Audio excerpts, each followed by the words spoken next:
How to follow up on abnormal cervical screening results. Receiving an abnormal cervical screening result can be concerning, but it is essential to understand what it means and how to proceed. Most of the time, abnormal results do not indicate cancer. Instead, they often show changes in cervical cells that need further evaluation. The first step is to connect with your healthcare provider to discuss your results and what they mean for you.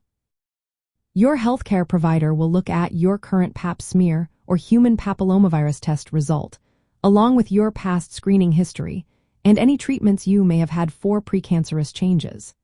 They will also consider your age and other health factors. This thorough assessment helps determine your specific risk for developing severe cervical cell changes that could lead to cancer. Depending on your individual risk, there are several follow-up options. One possibility is repeat testing. You might be advised to have another HPV test or a combined HPV and Pap test in 1 to 3 years to monitor for any changes. Sometimes, if your initial test was either HPV or Pap, the lab may automatically perform the other test on the same sample to clarify your risk. This process is known as reflex testing.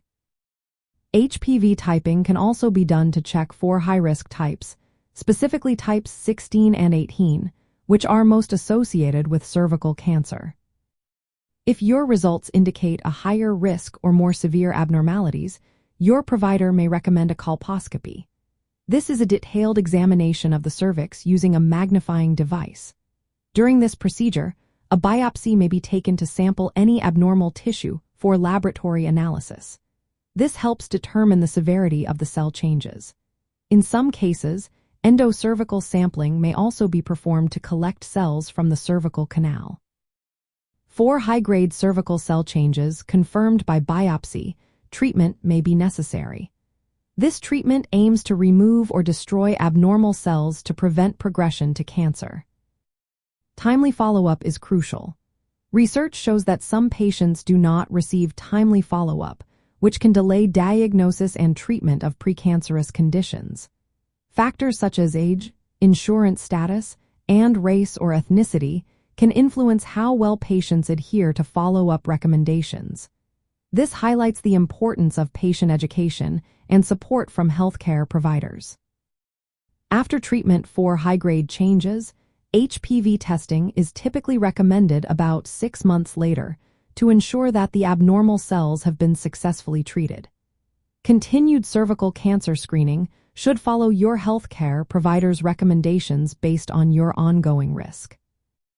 Because follow-up depends on many factors, it is essential to discuss your specific results and options with a healthcare professional experienced in cervical cancer screening and management.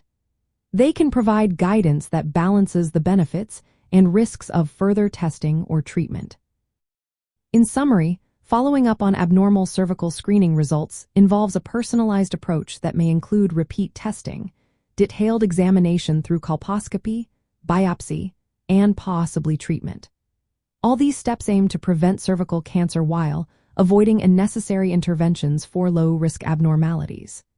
Keeping regular communication with your healthcare provider and following their recommendations is key to effective management.